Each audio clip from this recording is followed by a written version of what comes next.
Alors, oui, alors il y a des choses qui ont été dites, je vais passer très vite. Bon, la notion de syndrome d'Asperger, c'est une notion qui remonte à 1944 avec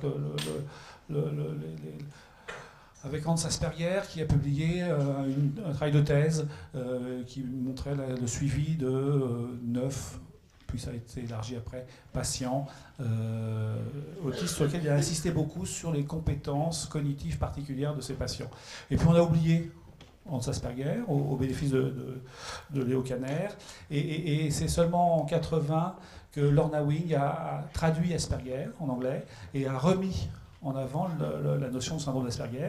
Cette notion de syndrome d'Asperger a été réutilisée dans la classification nord-américaine, et puis elle a disparu de la dernière classification DSM-5. Voilà. Il faut dire que c'est bien compliqué.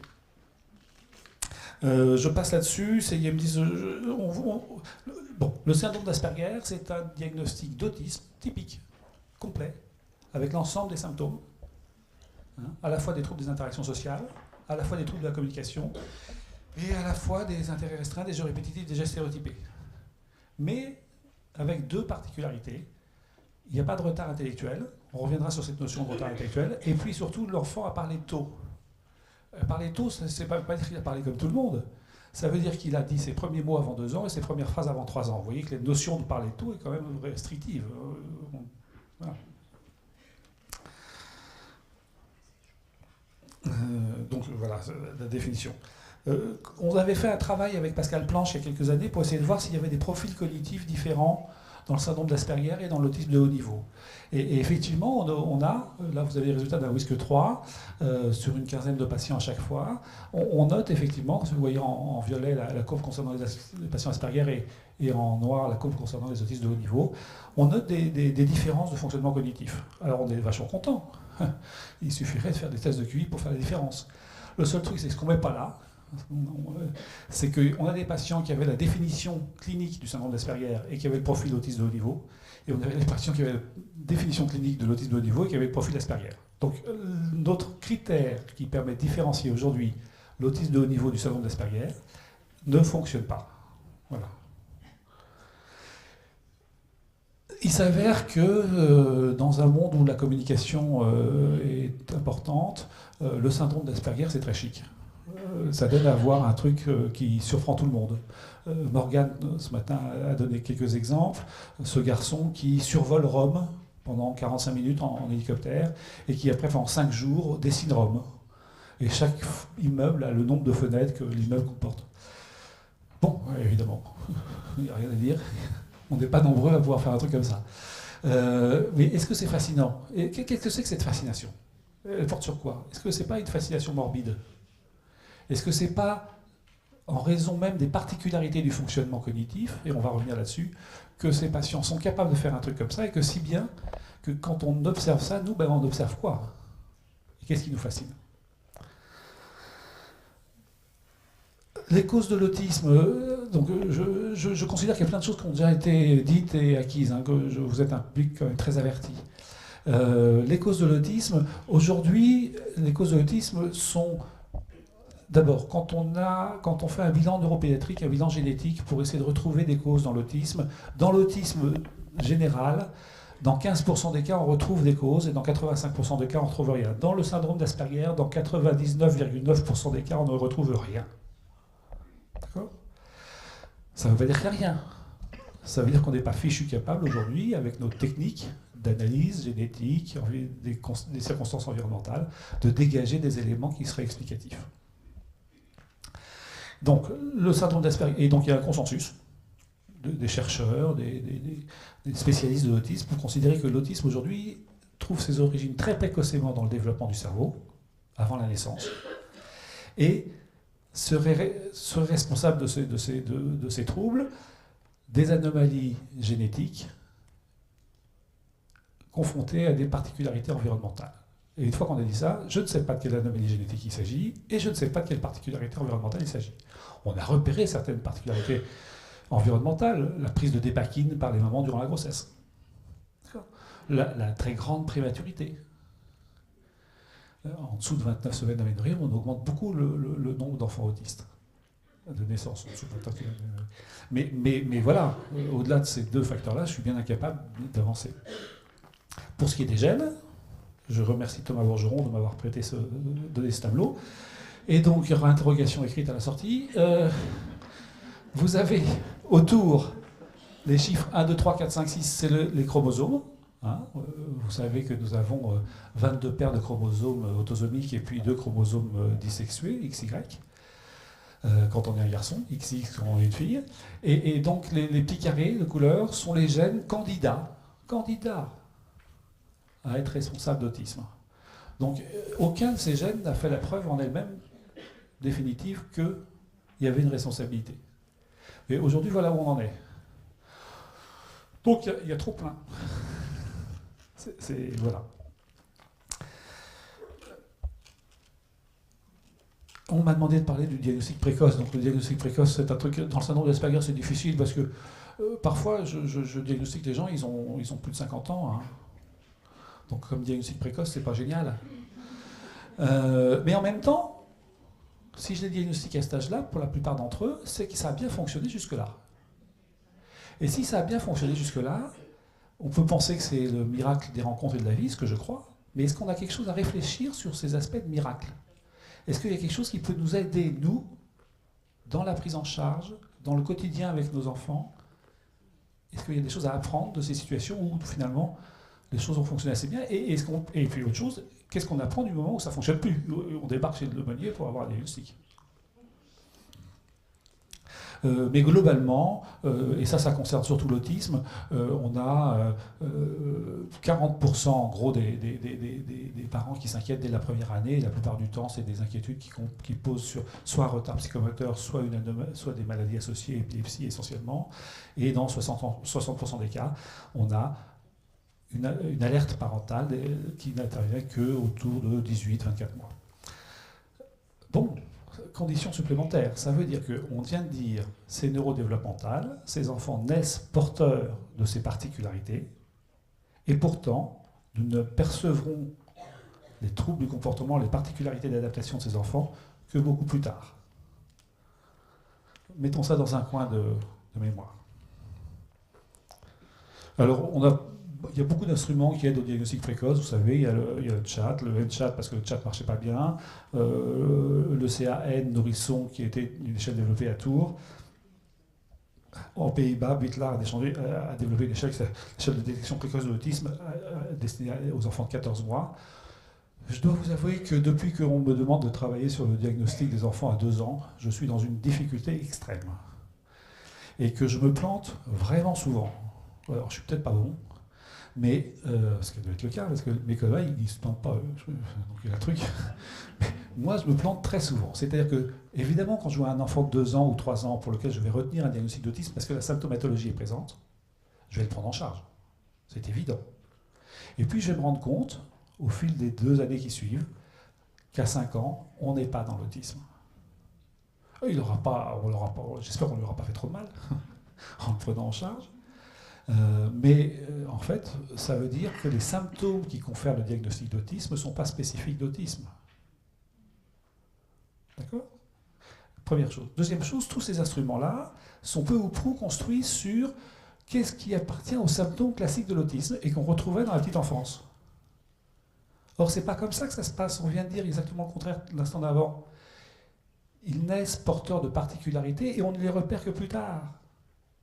Ça veut dire qu'il faut réfléchir à en quoi consistent ces particularités, comment ça s'inscrit dans le développement et la maturation, et à partir du moment où on a réfléchi, quels sont éventuellement des symptômes qu'on pourrait retrouver très précocement chez les enfants en regard de ces particularités de maturation et de développement. Le challenge est encore ouvert. On a des idées, mais c'est très compliqué d'avancer là-dessus. En tous les cas, pour l'instant, personne n'est arrivé à proposer un système diagnostique qui tienne assez bien la route.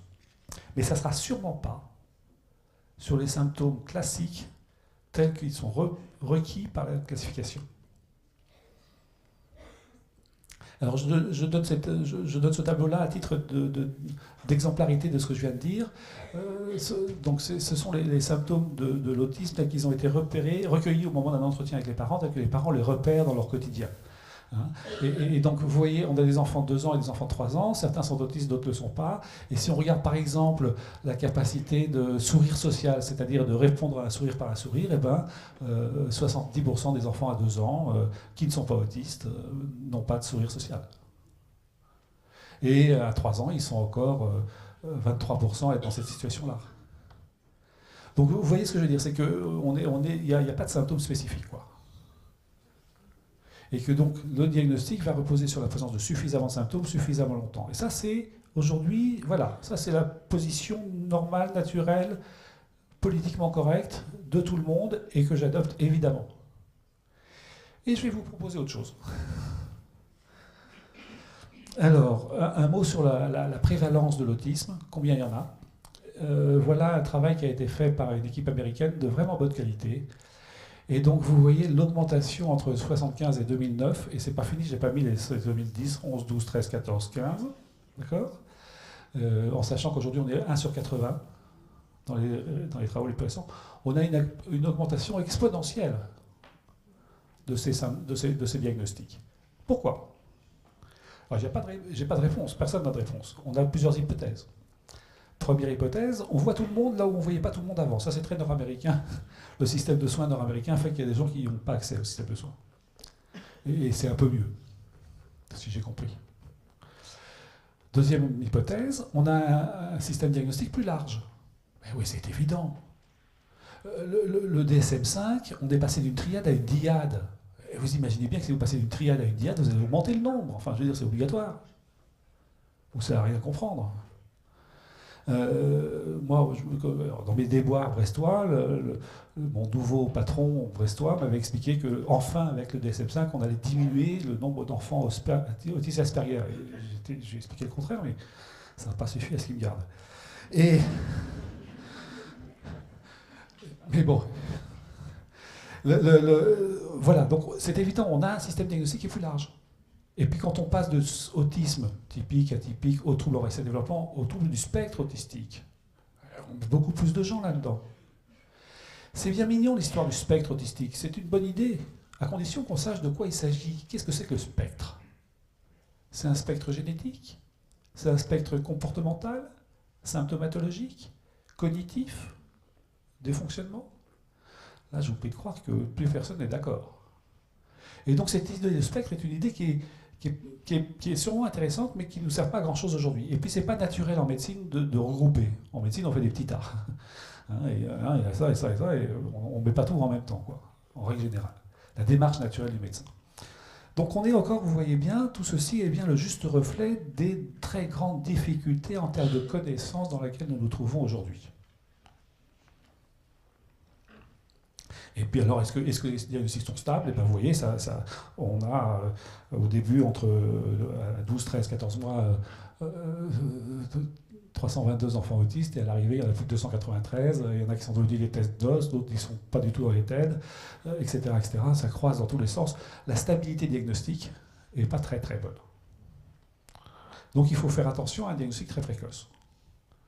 Mais en même temps, on est tous d'accord pour dire que plus tôt on repérera ces enfants, plus tôt on leur proposera une prise en charge, mieux on améliorera leur liberté, si je reprends l'expression utilisée ce matin de l'école d'Avaggio, qui me convient bien. Mieux on améliorera leur pronostic, pour dire les choses de façon un peu plus médicale. Alors, réfléchissons un instant. On est dans la situation de troubles neurodéveloppementaux diffus, c'est-à-dire que vous l'avez bien vu, Morgane l'a très bien décrit ce matin, on a une atteinte de beaucoup de champ de fonctionnement mental, que ce soit cognitif, que ce soit neurosensoriel. Donc on a une atteinte diffuse, il n'y a pas une atteinte localisée dans le cerveau. On a plein de causes communes, puisqu'on a au moins, vous avez vu le nombre de gènes. Donc on se retrouve dans une situation où il y a plein de causes qui provoquent la même symptomatologie. Ça veut donc dire qu'il n'y a pas une relation directe et étroite entre cause et symptomatologie. Ça veut dire que la cause, une anomalie, une mutation génétique X ou Y, c'est ce que vous voulez, va se traduire par des processus neurodéveloppementaux où à un moment donné, l'ensemble de ces causes font partager des processus communs qui, eux, seront responsables du fonctionnement. C'est clair ce que je raconte? Et donc ça veut dire que c'est une atteinte intermédiaire, tout du moins ce que l'on observe, à la fois en termes de symptômes et du fonctionnement cognitif de ces personnes aujourd'hui, est le résultat d'un niveau intermédiaire d'atteinte, de particularité, et diffus. Quelles sont les possibilités d'une atteinte diffuse dans le cerveau? Il n'y en a pas 36, il y en a 4. Soit vous avez la glie, ce sont les cellules, les neurones du cerveau qui servent à moduler tout ce qui est immunitaire, tout ce qui est apport de substances. D'accord? Et donc là, il y en a partout. Donc on peut imaginer qu'une atteinte de la glie puisse répondre à cette définition-là. Deuxième hypothèse, des hormones. Les hormones, par définition, il y en a, elles diffusent partout. L'ocytocine est une hormone. Et vous savez combien l'ocytocine aujourd'hui est intéressante dans l'autisme, dans les hypothèses. Les neurotransmetteurs, alors les neurotransmetteurs c'est beaucoup plus compliqué, ça a été très cherché, très travaillé, la sérotonine a été celle qui a été sans doute donné des résultats les plus convaincants, mais qui ne concernait que 30% de ces enfants. Et même si les neurotransmetteurs sont partout, les récepteurs sont très particuliers selon les régions et selon les neurones, donc cette piste-là n'a pas donné, jusqu'à présent en tous les cas, de résultats qui nous soient utiles. Enfin, les interneurones. Dans le cerveau, si je mets de côté la glie, vous avez des neurones très différents, hein, ils ne sont pas tous pareils, qui sont des neurones effecteurs. Si je bouge mes doigts, j'ai des neurones qui me commandent bouge tes doigts. Si je vous parle, j'ai des neurones qui commandent il faut organiser le langage. Si je fais une stratégie, j'ai des neurones qui commandent la stratégie que je vais faire. D'accord? On est dans des neurones effecteurs. Et puis on a des interneurones, c'est-à-dire des neurones qui sont au milieu des autres. Et leur boulot, c'est d'être au milieu des autres. Alors, tu évoquais le travail que je faisais avec Ben-Ari. Le travail avec Ben-Ari porte sur ces neurones-là. Donc moi, je suis vachement fanatique des interneurones, hein, du coup. Et il s'avère que le traitement qu'on est en train de développer, qui est encore dans une phase expérimentale, hein, mais qu'on est en train de développer, agit au niveau des interneurones. Sur le constat que ces interneurones, certains de ces interneurones, leur boulot, c'est de synchroniser les neurones avec qui ils sont en relation. Et pour ce faire, ils ont besoin d'être vides de chlore. Et le constat, c'est qu'ils ne font pas ce boulot-là. Et ils ne le font pas parce qu'ils sont pleins de chlore. C'est de la cuisine neurobiologique. Hein. Et donc, si on agit sur le taux de chlore, eh ben, on les rétablit dans une fonction de synchronisation. Synchronisation, mettons ça dans un coin de tête, c'est un peu intuitif comme notion. La notion de synchronisation est réelle, hein, pour les neurobiologistes. Mais gardons cette notion un peu intuitive de la synchronisation, parce qu'elle va peut-être nous éclairer pour la suite.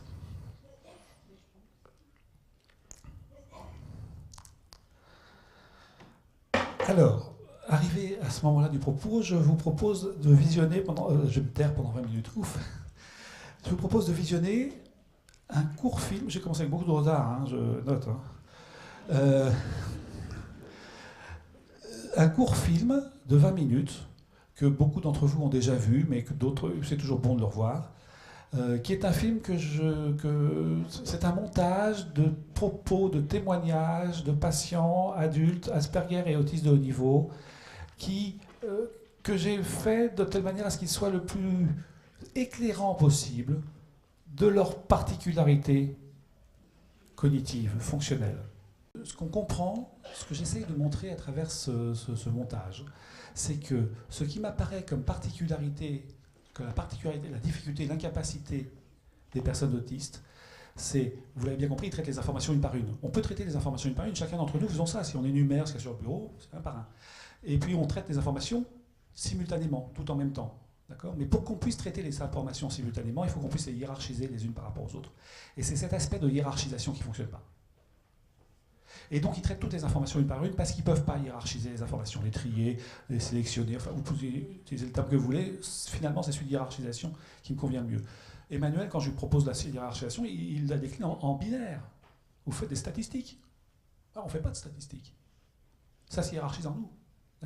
Et le fait que je n'ai pas accès dès le départ, dès la naissance, déjà avant, à cette capacité à hiérarchiser les informations a des conséquences très importantes sur le développement.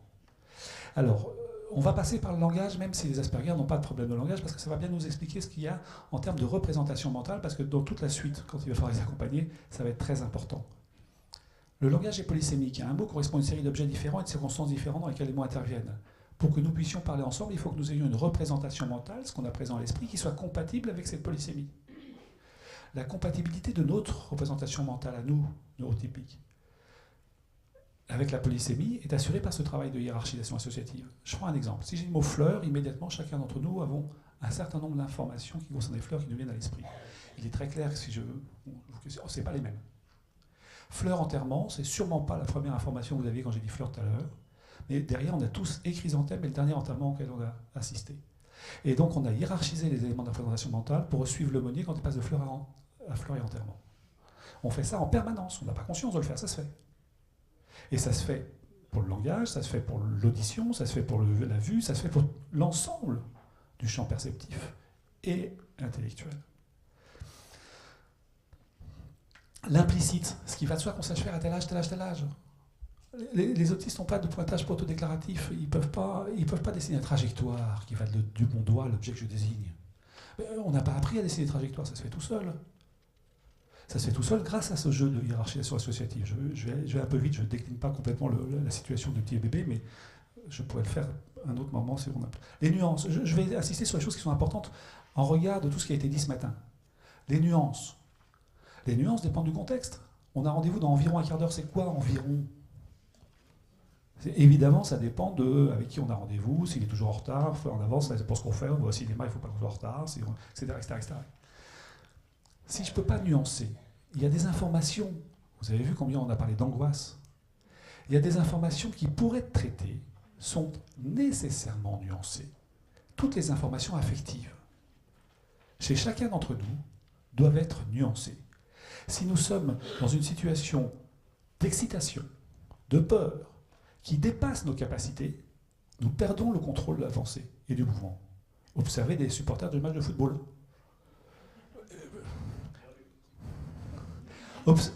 J'imagine que le 13 novembre, dans le Bataclan, il y avait pas mal de gens qui n'étaient pas capables de penser. Tellement ils avaient la trouille. D'accord ?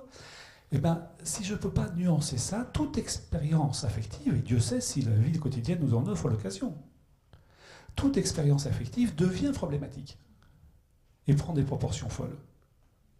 Et je vais m'en débarrasser, c'est ce que dit très bien Luna. Je ne veux pas en entendre parler.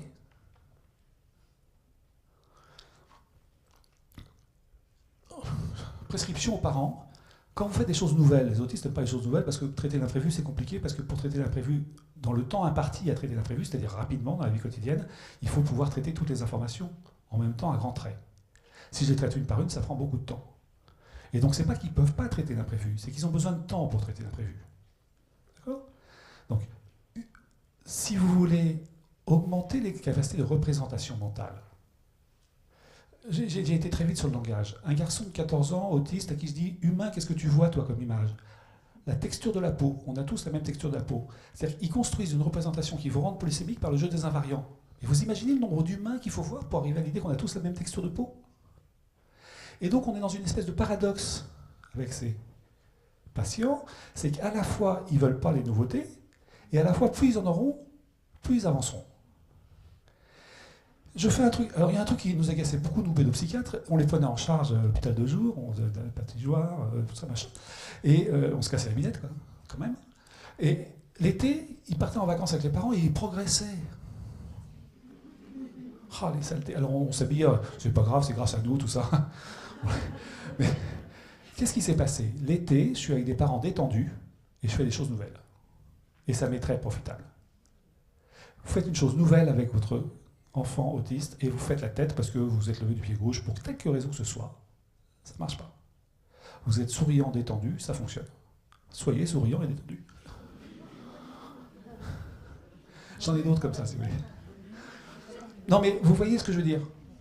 Parce qu'il va aller chercher sur votre visage l'information, les choses nouvelles, est-ce que c'est dangereux ou pas dangereux ? Et là, on a fait des expériences là-dessus. Ils vont voir sur le visage des parents ce qu'il faut penser de la nouveauté. Ça dure très peu de temps, hein, mais ils jettent un coup d'œil. Mais s'ils ne peuvent pas nuancer, et si on n'est pas en forme, ça ne le fait pas. Le deuxième degré, je ne reviens pas là-dessus, la généralisation, les catégorisations. L'attention, ouais, bah oui, évidemment, c'est très compliqué l'attention, parce que je fais attention à un truc, il y a un autre truc qui se présente, c'est fini, je ne sais plus ce que je faisais l'instant d'avant, quoi. Il faut le ramener en permanence. Les liens idiosyncratiques, c'est ce qu'on a beaucoup dit sur les surcapacités dans le champ du travail des personnes Asperger. C'est des liens idiosyncratiques. J'ai un gamin de 14 ans qui débarque un jour à ma consultation et qui me fait la proposition suivante. Je le voyais régulièrement en psychothérapie. C'était lui qui dirigeait le truc. Il venait, il disait ce qu'il avait à dire, il disait au revoir et il se barrait. Ça durait 3 minutes, 5 minutes, et de temps en temps je le rattrapais en disant il faut quand même qu'on discute un peu plus. Mais bon. Et un jour il débarque, il fait on peut faire l'hypothèse que quand on meurt, on a une âme qui va quelque part. Si elle va quelque part, elle est extraterrestre. Eh bien les extraterrestres, c'est notre âme. Pourquoi lui et pas moi? Pourquoi lui, gamin de 14 ans, autiste de surcroît, me fait cette proposition que je trouve absolument délicieuse? Et pourquoi moi, neurotypique de haut niveau, enfin niveau moyen, j'arrive pas à faire ça? Parce que moi, dans ma culture judéo-chrétienne, il y a une exclusion contextuelle entre âme et extraterrestre. Et que cette exclusion contextuelle m'interdit ce travail. Il n'a jamais vu exclusion contextuelle, le gamin. Il fonctionne par contiguïté. Quand ils sont très forts dans leur champ professionnel, quand ils possèdent bien l'ensemble des données du champ professionnel, ils sont effectivement capables de s'affranchir des contraintes contextuelles, et c'est plutôt parfois pas mal. Il faut faire le tri, hein. Tout n'est pas bon. Mais parfois, c'est vraiment bien. J'ai une jeune femme qui fait une thèse de science sur la congélation des spermes de taureaux. Vous parlez du truc. Et elle essaye de trouver un autre moyen que la congélation, parce que la congélation, on perd beaucoup. Il y a beaucoup de pertes. Donc si on trouvait un autre moyen, ça serait... au passage, elle a inventé une membrane. Et tous les autres dans la route disent comment t'as fait? Et elle l'a fait parce que, ben, voilà, elle a mis à profit cette capacité idiosyncratique. L'imprévu. Et alors, je vais juste les aspects, tout ce qui concerne le neurosensoriel. Je suis désolé, je ne vais pas tout développer, mais le neurosensoriel, on l'a dit très clairement, ces jeunes gens, ces garçons, ces filles, ont un grain d'analyse beaucoup plus fin que nous. Ils entendent des sons qu'on n'entend pas, ils sont sensibles à des différences de fréquences sonores, de luminosité, de tactile, gustative, olfactive, d'une façon beaucoup plus fine que nous. J'ai un gamin qui demande à son père d'empêcher les chauves-souris de crier. Il entend les chauves-souris crier. Pas mal. Ultrason. Un bébé à la naissance, et je vais prendre l'exemple des phonèmes, un bébé à la naissance est capable de faire la différence de toutes les phonèmes de toutes les langues du monde. Après tout, il est équipé, le monde, il ne sait pas où il est rien. À l'âge de 6 mois à 1 an, il ne fera plus la différence entre les phonèmes de la langue maternelle. D'un point de vue maturatif, qu'est-ce qui s'est passé? Il y a une réduction des capacités à percevoir les sons d'origine humaine à la lumière du contexte. À la lumière du contexte. La lumière du contexte, ça ne marche jamais chez eux. Et donc ils gardent ce grain d'analyse beaucoup plus fin que nous. Ce qui va les entraver beaucoup, hein, dans le quotidien. Alors, prise en charge, je vais aller très vite sur les prises en charge parce que on a beaucoup l'occasion d'en parler. Elle s'appuie dans les situations, elle s'appuie sur les fondamentaux. Les fondamentaux, c'est aujourd'hui les fondamentaux, c'est les méthodes nord-américaines. Voilà. On peut peut-être faire mieux. Je suis sûr qu'on peut faire mieux. Mais pour l'instant, on fait plutôt plus mal. Donc commençons déjà par faire ça. L'objectif derrière tout ça, c'est quoi l'objectif quand j'ai un petit môme de 3 ans qui débarque à ma consultation et pour lequel j'ai un diagnostic d'autisme? C'est d'essayer de l'accompagner vers l'autonomie et la liberté. Je place la liberté au-dessus de l'autonomie. Et pour accéder à la liberté, il y a un truc qui est fondamental, c'est la scolarisation. Et là, alors là, voilà, j'ai au centre de ressources ici à Brest, pendant les 12-13 ans que je m'en suis occupé, et à la fin, je faisais 300 équipes éducatives par an, dans toute la Bretagne. Et j'ai compris plusieurs choses. D'abord, j'ai compris que l'école maternelle, c'est un enfer, en termes d'apprentissage scolaire. Parce que les apprentissages scolaires de maternelle sont très associatifs. Quand je colle des gommettes sur un sapin de Noël, Je fais plein de trucs. J'ai le geste psychomoteur. Je travaille le dedans, le dehors, les nombres, les couleurs, les formes, la relation symbolique à Noël. Quand je suis autiste, je colle des gommettes. Et si on fait bien attention, c'est le meilleur colleur de gommettes de la classe. Elles sont pile poil au centre. Mais il ne travaille pas tout le reste. Donc, est-ce qu'un jour il est mature à rentrer en CP? Jamais. Je veux dire que même mes grands gaillards, là, ils ne sont toujours pas matures à rentrer en CP. En termes de maturité, tel que on représente, un enseignant se représente ce qu'est un enfant mature à rentrer en CP. Donc le prérequis pour entrer en CP, c'est qu'il faut qu'il cause. S'il parle, on a déjà franchi une étape énorme. En revanche, en primaire, ça s'arrange, parce que c'est beaucoup plus monotâche. Quand j'apprends à lire, j'apprends à lire. Quand j'apprends à compter, j'apprends à compter. Quand j'apprends à écrire, c'est très compliqué pour d'autres raisons, mais quand j'apprends à écrire, etc., etc. Donc les processus par lesquels on avance dans les apprentissages scolaires à partir de la primaire sont beaucoup plus adaptés à ces enfants. Et puis, vous avez bien compris, il faut répéter, répéter, répéter dans des contextes un peu différents. L'école répète, répète, répète dans des contextes un peu différents, c'est génial. C'est génial à condition quand même que les enseignants soient d'accord. Un enseignant d'accord, je vais te dire des choses qui vont tordre le cou un peu avec les enseignants, tant pis.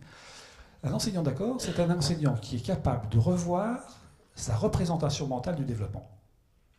Son expérience qu'il a du développement des enfants. Après tout, ça fait 30 ans qu'il fait ce métier, il sait ce qu'il fait. Et moi, je lui mets une bombe atomique. C'est-à-dire un môme qui ne se développe pas du tout selon les mêmes processus. Et donc, il faut qu'il soit capable de faire face à ça. C'est un enseignant qui est trop d'accord. Mais oui, mais bien sûr, mais c'est comme tout le monde. Oh, mais il ne sait pas lire, mais personne ne sait lire un stage, etc., etc. On va dans le mur. Bien sûr, on va le prendre, mais il est dans la négation des spécificités. Et puis un enseignant qui ne veut pas, c'est pas la peine d'insister, on change d'enseignant. Ça ne sert à rien de se casser. Non, je veux dire par là, on n'est pas là pour convaincre les enseignants, on est là pour que le môme y monte. Alors si au passage on convainc les enseignants, tant mieux. Mais c'est d'abord plus important que le môme y grimpe. Lui, il n'a pas le temps de convaincre tout le monde. Deuxième nécessité, il faut qu'il soit accompagné, la plupart du temps par une auxiliaire de vie scolaire, qui puisse replacer les consignes étape par étape, le ramener quand il est attiré par autre chose, lui réexpliquer les choses, écrire à sa place, parce qu'écrire c'est très compliqué, etc., etc., etc. On avait la chance, en Bretagne, d'être dans une des régions de France où on avait le plus d'auxiliaires de vie scolaire, et particulièrement le Finistère. Parce qu'il y avait une politique. Non, il y avait énormément, je viens de Haute-Vienne, je peux vous en parler là. Il y a énormément d'auxiliaires de vie scolaire dans le Finistère. Il y avait 3900, je crois. Il y avait une politique départementale d'accompagnement des enfants en situation de handicap par des AVS avant même que nous on débarque avec l'autisme. Donc on a surfé sur la vague. Ça ne marche pas aussi bien dans le Morbihan et ça ne marche pas aussi bien dans les Côtes-d'Armor ni dans les Ille-et-Vilaine. Ça s'améliore, mais bon. Quand je dis ça en Haute-Vienne, je passe pour un assassin. Hein. L'éducation nationale me déteste. Mais c'est la condition. Troisième condition, et c'est une condition qui est très désagréable pour tout le monde, il faut que les parents soient derrière. Et il faut qu'ils soient derrière. Très rapidement, je me suis rendu compte que les parents avaient plein de choses qu'ils avaient développées les uns les autres, des combines quoi, du quotidien. Et je me suis dit, ça serait quand même assez intéressant que ces parents puissent échanger entre eux. Et c'est comme ça qu'on a fait les premières réunions de parents, et c'est comme ça qu'Asperanza a vu le jour, il y a très longtemps. Le premier maman qui avait accompagné son môme jusqu'au bac m'expliquait 3 heures tous les jours. Tous les soirs, 3 heures de boulot. Donc je suis bien mignon, moi, mais qu'est-ce que je vous dis? Je suis en train de vous mettre une valise de 25 kg dans chaque main, une petite tape dans les fesses, et allez, ça roule. C'est lourd, quoi. Et nous, système de soins, nous, système d'accompagnement social, on ne peut pas compenser quand ça ne fonctionne pas. On n'est pas formé à ça. On n'est pas formaté à ça, plutôt. Il le faudrait, hein, mais on ne l'est pas. Le collège, c'est à nouveau l'enfer, mais c'est à nouveau l'enfer pour une raison simple, le collège, c'est parce qu'il y a les autres. Et que là, les autres, vous savez, c'est le début de l'adolescence, c'est le moment où, pour se développer, on a besoin d'être pareil et différent. Les mômes au collège, ils ont des clubs, ils ont des groupes, les vroufs, les machins, là, et ils ne s'aiment pas entre eux. Un môme différent, perçu comme différent, ça lui tombera toujours dessus. Pour peu qu'il y ait l'Ashboons, c'est toujours celui que ça tombera. Anecdote. Alors là, on n'est plus au collège, on est au lycée, mais ça aurait tout à fait pu être au collège, mais c'est le reflet du truc. Les parents ont jusqu'à présent tué l'autisme de leurs garçons. Aujourd'hui, ils travaillent à Lorient, dans une entreprise nationale, et ça se passe plutôt bien. J'y ai été plusieurs fois. Enfin bon. Tout d'un coup, ils rentrent en première professionnelle, dessin industriel, dans un lycée professionnel. Le lycée professionnel, c'est très hétérogène comme niveau. On a à la fois du dessin industriel et puis des coiffeurs. Je veux dire qu'on a des gamins qui sont très diverses, plus qu'au lycée traditionnel, quoi. Et là, les parents ont décidé de prévenir l'équipe enseignante de l'autisme de leur fils. Donc j'y vais, je raconte, etc., etc. Et les enseignants, l'équipe enseignante, plutôt que de garder l'information pour eux, tout le monde le sait. Lui, il avait une préoccupation, c'était un grand gaillard, assez beau garçon, et il avait 18 ans à ce moment-là, ou 17 ans, et sa préoccupation essentielle, c'était de draguer les filles. Et donc il voulait que je lui donne des cours de drague. Et ouais, donc je sais que ça existe. Non mais attendez, on peut y réfléchir. Mais, j'avais un pote à qui j'ai fait mes études, on l'appelait Zizi Rider, je pensais le recruter pour le rapprendre. Et donc, il va voir son frère, il a un grand frère, voilà, il dit comment tu fais pour draguer les filles? Bah, tu les baratines. Alors il baratine une fille, ça marche pas. Donc il va voir son frère, il dit comment tu sais que la fille que tu vas baratiner, elle est d'accord pour se faire draguer? Seule question qui vaille. Et son frère lui dit bah, tu vois si elle cherche à plaire. Si quoi? Bah, si elle cherche à plaire, bah, à quoi tu vois qu'une fille cherche à plaire? Ben, si elle est maquillée, si elle a des bijoux. Il arrive le premier jour au collège, il tombe sur un sapin de Noël.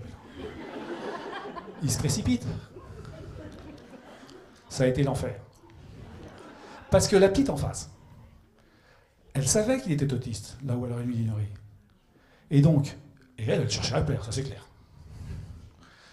Elle n'était pas d'un niveau très finaux. Et comment je séduis le fou, entre guillemets.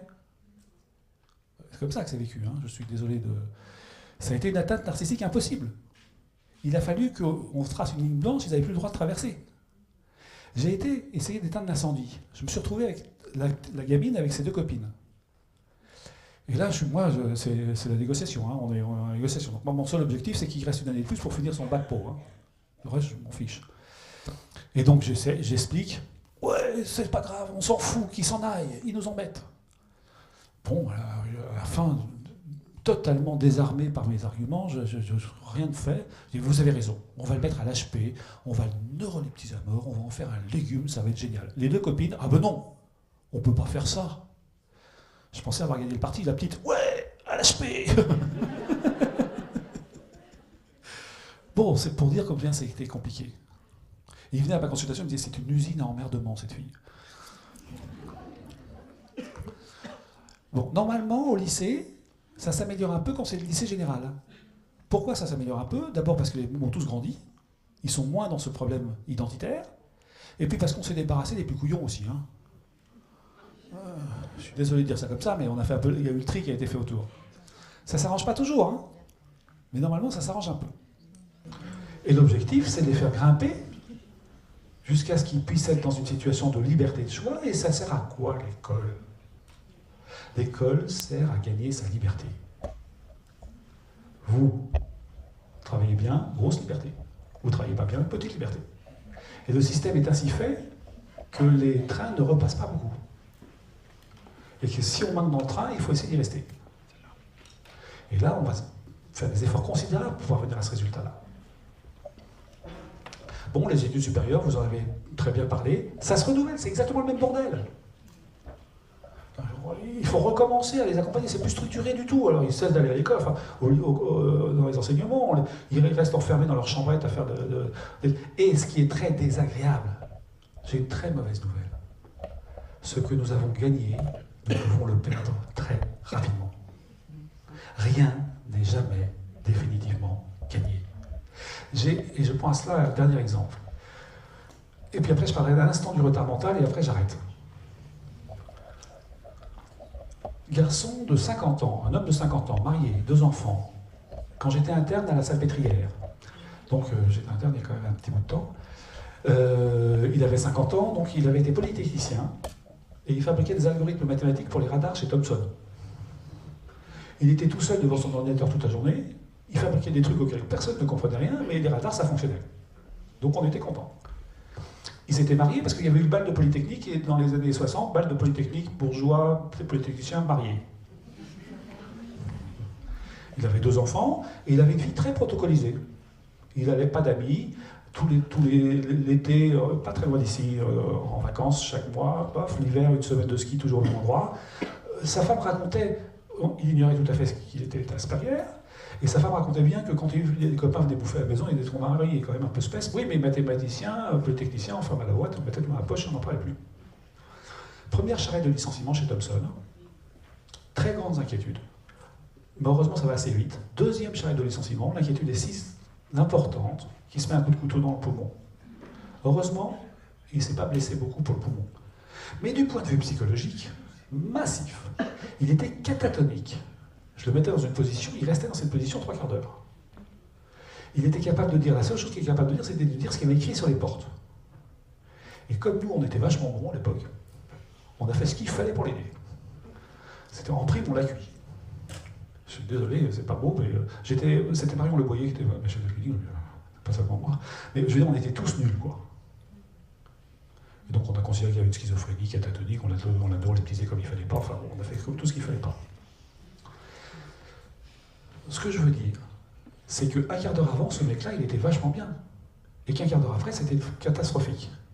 Que s'il avait su qu'il était Asperger, et que s'il avait noué avec quelqu'un, psychologue, psychothérapeute, parent, ça m'est égal, coacheur, une relation de suffisamment bonne confiance pour aller lui dire ce qui se passe, il aurait très bien compris qu'il ne risquait rien.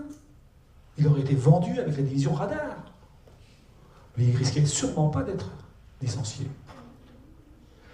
Donc vous voyez l'importance de l'aide, et en même temps l'importance d'une aide où ils viennent chercher. Où on n'est pas toujours derrière eux à dire il faut venir là. De temps en temps, oui, il faut le faire, mais la plupart du temps, c'est eux qui viennent. C'est la version Kleenex du psychiatre. Voilà. Je suis désolé pour mes collègues, ils vont adorer ça. Un psychiatre, c'est un Kleenex.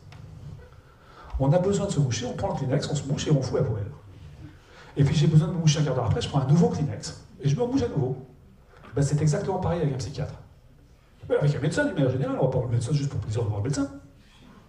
On va voir le médecin parce que ça ne fonctionne pas bien et vous qui ne voyez pas pour aller jouer dehors. Ce qui nous intéresse, c'est de jouer dehors quand même. Et bien c'est pareil.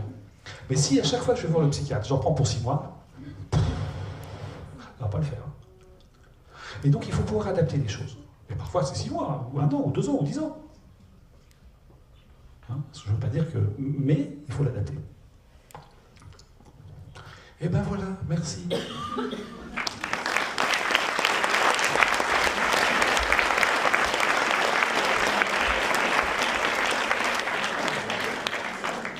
Merci beaucoup. Vous avez vu Luna tout à l'heure, ce sont ces photos qui sont exposées à l'extérieur. On a vu un certain Luc, si vous allez à Nantes, il continue à créer des sons et maintenant, grâce au bumétanide d'ailleurs, il est capable d'enseigner et d'animer des groupes en recherche sur le son. Et vous pourrez le retrouver sur un film qui est disponible sur Internet, sur vimeo.com, Vimeo, V-I-M-E-O.com. Après ce brillant exposé d'un grand universitaire, est-ce qu'il y a des questions? Non? Vous avez besoin de... Oui? Mon fils a un syndrome de Cogan, apraxie oculomoteur. Est-ce qu'il est possible de diagnostiquer, je vais y arriver, sur de l'autisme, trouble envahissant le développement, Asperger ou autre? 7 ans. 7 ans. Écoutez, s'il présente l'ensemble de la symptomatologie qui confère le diagnostic d'autisme, il est autiste. Dans l'état actuel des définitions et des connaissances, voilà. Est-ce qu'il y a un lien entre éventuellement le syndrome de Conan et l'autisme? J'en sais foutre rien. Dans la littérature, il y a quelques cas qui ont été décrits, pas beaucoup. Donc, il y a quelques cas. Mais c'est quand même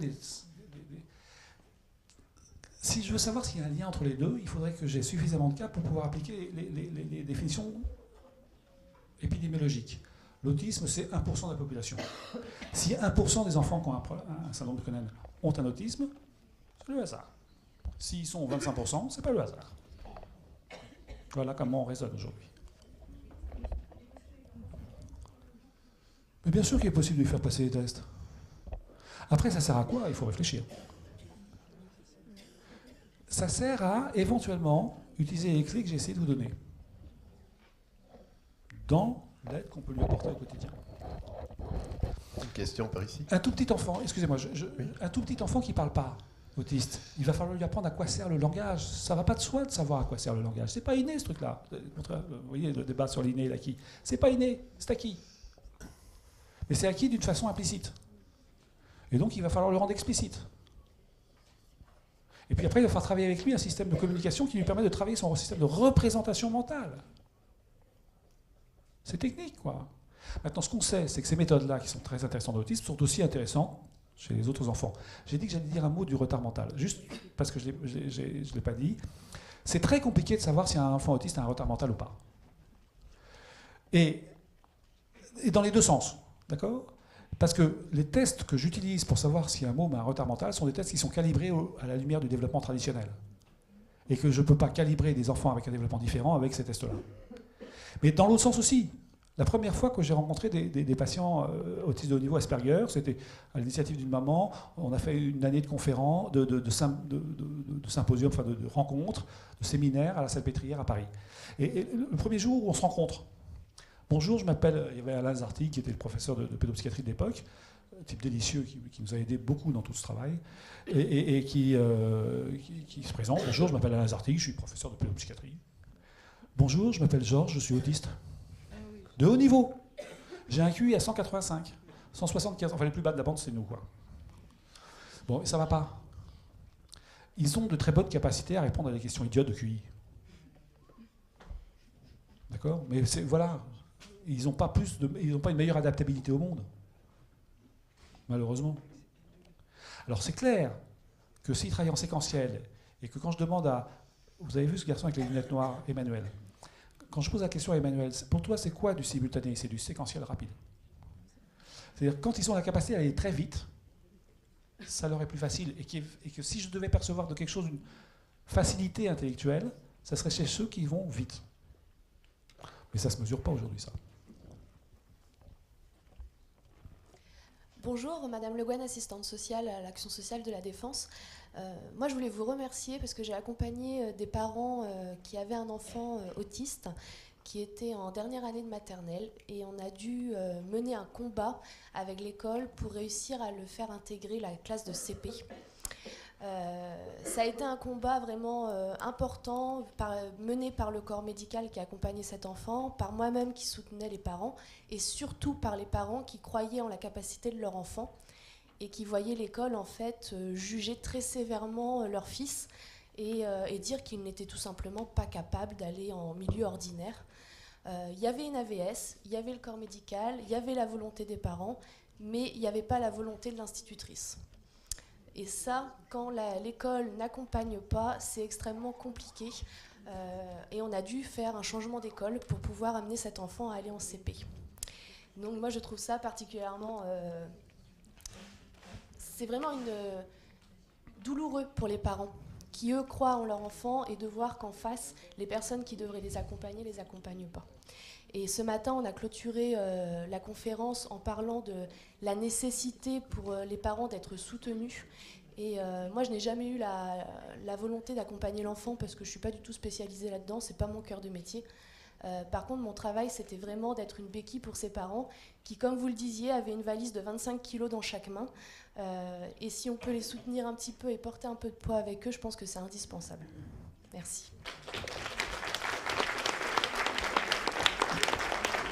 Veuillez conclure, Monsieur Aumonier.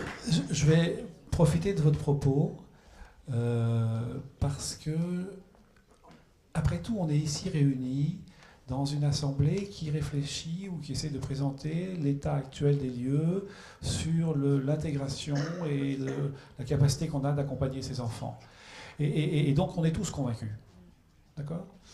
Il est clair deux choses.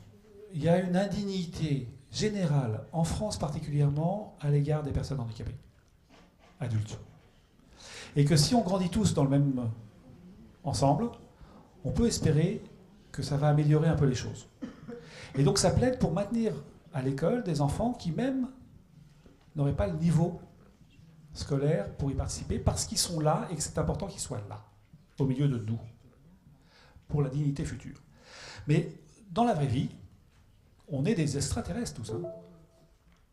C'est pas comme ça que ça marche. Le monde n'est pas sympa. Et dès qu'on peut s'en débarrasser, on s'en débarrasse. Et c'est à cela dont il faut, face à cela qu'il faut faire face, et c'est un challenge qui reste ouvert. Alors on peut agiter les lois, on peut agiter l'humanité, sincèrement, je crois que ça commence par le fait qu'on grandisse ensemble. Commençons par avoir des mômes, même avec des retards mentaux, dans les écoles, et qu'on prenne par la main pour les emmener aux chiottes quand il faut les emmener aux chiottes, etc. Qu'on vive avec eux. Qu'on se moque 2-3 fois et que la 4e fois on arrête de se moquer d'eux parce qu'ils sont là, et que finalement on passe à autre chose. Merci. Merci beaucoup.